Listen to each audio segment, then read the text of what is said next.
একদিন শিশু নবী হজরত মুহাম্মদ সাল্লাল্লাহু আলাইহি ওয়াসাল্লাম ক্ষুধার্ত অবস্থায় মক্কার ধুলোমাখা পথ ধরে হেঁটে চলেছে।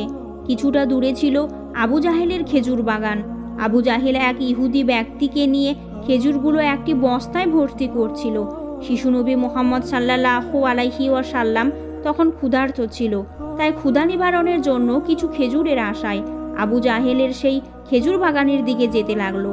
শিশু নবী মুহাম্মদ সাল্লাল্লাহু আলাইহি ওয়াসাল্লাম ধীরে ধীরে সেই খেজুর বাগানে হাজির হলেন এবং আবু জাহেলকে সালাম দিয়ে বিনয়ের সঙ্গে বললেন, চাচা যান, আমার খিদা পেয়েছে, আমাকে কিছু খেজুর দিতে পারবেন? তখন আবু জাহেল তাচ্ছিল্য ভরা চোখে তাকিয়ে বলল, শিশু মুহাম্মদ, তোমাকে খেজুর দিতে পারি, কিন্তু একটি শর্ত আছে। ওই যে ব্যক্তিটি দাঁড়িয়ে আছে তার কাছে বস্তা আছে, ওগুলো তুমি মাথায় করে নিয়ে আমার বাড়িতে দিয়ে আসো, তাহলে তুমি খেজুর পাবে। তখন শিশু নবী সাথে সাথে ইহুদি ব্যক্তির কাছে চলে গেলেন। ইহুদি লোকটি তাকে অবাক হয়ে দেখে বললেন, হে বালক মুহাম্মদ, তুমি কি জন্য এসেছো? শিশু নবী মুহাম্মদ সাল্লাল্লাহু আলাইহি ওয়াসাল্লাম বললেন, আমি এই বস্তা মাথায় করে নিয়ে যাব। ইহুদি ব্যক্তি বললেন, এই ছোট্ট বয়সে তুমি কি এই বস্তা নিয়ে যেতে পারবে? শিশু নবী বললেন, নিশ্চয় পারবো। অথবা শিশু মুহাম্মদ সাল্লাল্লাহু আলাইহি ওয়াসাল্লাম ধুলোমাখা শরীরে মাথায় বিশাল বস্তা নিয়ে হেঁটে চললেন। ছোট ছোট পা, ক্লান্ত দেহ, কিন্তু চেহারায় এক অপার্থিব শান্তি, যেন তার পিছন পিছন আবু জাহেল এবং সেই ইহুদি ব্যক্তি। কিছুক্ষণ পর সেই বস্তা আবু জাহেলের বাড়ির সামনে এসে রাখলেন। তখন ইহুদি ব্যক্তি এই বস্তা নিয়ে বাড়ির ভেতরের কোণে রেখে দিলেন। তারপর সে নবী হজরত মুহাম্মদ সাল্লাল্লাহু আলাইহি ওয়াসাল্লাম বললেন, চাচা যান, আমাকে খেজুর দেবেন না? তখন আবু জাহেল মাত্র একটি খেজুর দিলেন। তখন শিশু নবী হজরত মুহাম্মদ সাল্লাল্লাহু আলাইহি ওয়াসাল্লাম বললেন, চাচা যান, আর একটি খেজুর দেবেন না? আবু জাহেল শিশু মুহাম্মদ সাল্লাল্লাহু আলাইহি ওয়াসাল্লামকে খেজুর দিলেন না। খেজুর ভর্তি বস্তার মুখ খুলতেই আবু জাহেল হতবাক হয়ে গেলেন। আবু জাহেল দেখল বস্তার সমস্ত খেজুরগুলো ছোট ছোট পাথর হয়ে গেছে। চোখের সামনে এমন অলৌকিক ঘটনা দেখার পর সেই ইহুদি ব্যক্তি বিস্ময়ে হতবাক হয়ে গেল। এই দৃশ্য দেখে সেই ইহুদি ব্যক্তি অবাক হয়ে দাঁড়ালেন। এমন অলৌকিক ঘটনার কথা জানানোর জন্য ইহুদি ব্যক্তি দ্রুত তাদের নেতার কাছে ছুটে গেল। কিন্তু নিষ্ঠুর অত্যাচারী আবু জাহেল তখন ঘর থেকে বের হয়ে এলো এবং কটাক্ষ করে বললেন, হে মুহাম্মদ, তুমি তো বড় জাদুকর, আমার খেজুরগুলো জাদু করে পাথর করে দিয়েছ। শিশু নবী মুহাম্মদ সাল্লাল্লাহু আলাইহি ওয়াসাল্লাম নরম কণ্ঠে মাথা নিচু করে বললেন, চাচা যান, আমি কিছুই জানি না। এই কথা বলতেই নিষ্ঠুর আবু জাহেল একটা চর মারলেন। চরের শব্দে যেন আকাশ কেঁপে উঠল, পাহাড় স্তব্ধ হয়ে গেল, আর শিশুটির চোখে জমে উঠল এক বিন্দু অস্ত্র।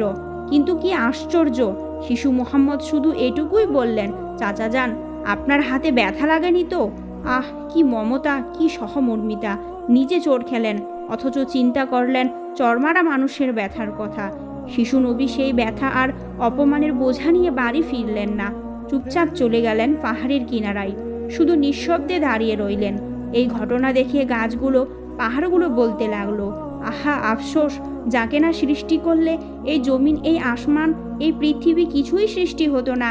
সেই মহানবী আজ ক্ষুধার্ত, অপমানিত, অবহেলিত, কিন্তু তবুও পাষাণ আবু জাহেলের হৃদয়ে এতটুকুও কাঁপল না, এক বিন্দু অনুতাপও তার চোখে এলো না। এদিকে সেই ইহুদি ব্যক্তিটি তাদের নেতার কাছে এসে বলল, আজ এমন এক ঘটনা দেখেছি যা কল্পনাকেও হার মানায়।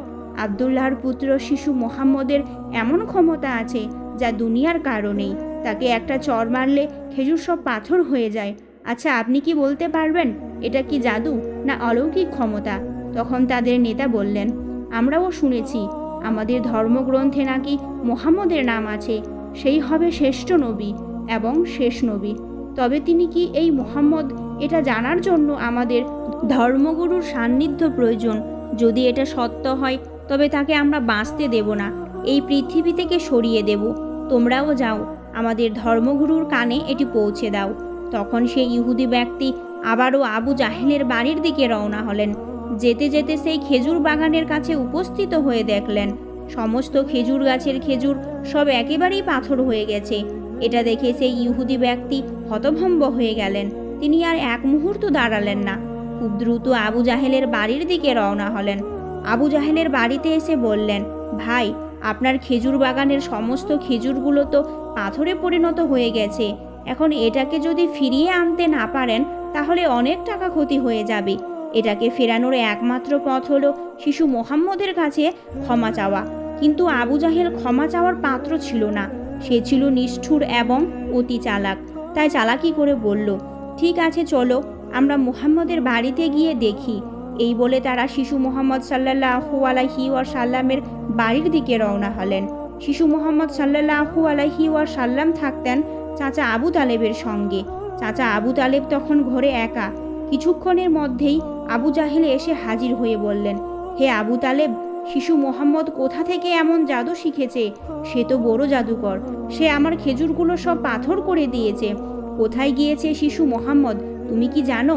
তাকে খুঁজে পাওয়া যাচ্ছে না।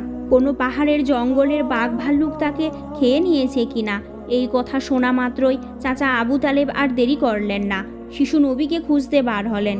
এদিকে শিশু নবী হজরত মুহাম্মদ সাল্লাল্লাহু আলাইহি ওয়াসাল্লাম পাহাড়ের কিনারায় বসে কাঁদছে আর বলছে, আজ যদি আমার মা বাবা বেঁচে থাকতো, আমার সাথে কেউ এরকম ব্যবহার করতে পারতো না। আমি আজ বড় একা। শিশু নবীর কান্না দেখে জঙ্গলের বাঘ ভাল্লুক সেখানে আসলেন। সেই ব্যথায় ব্যথিত হয়ে তারাও যেন কাঁদছে আর বলছে, ইয়া রাসূলুল্লাহ, তুমি আর কেঁদো না, এই কান্না আমরা সহ্য করতে পারছি না। অতঃপর কিছুক্ষণের মধ্যেই চাচা আবু তালেব সেখানে হাজির হলেন।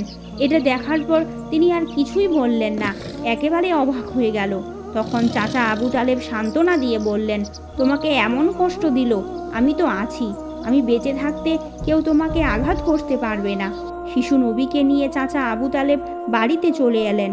সেই রাতেই চাচা আবু তালেব আবু জাহেলের বাড়িতে গিয়ে বললেন, তুমি তাকে জাদুকর বলছো, অথচ সে তো কিছুই চায়নি।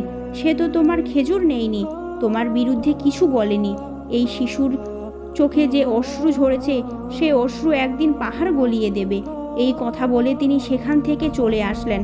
এই কথা শুনে আবু জাহেল কোনো জবাব দিল না, কারণ এই শিশুর মধ্যে এমন কিছু ছিল যা সে অনুভব করতে পারছিল কিন্তু স্বীকার করতে পারছিল না।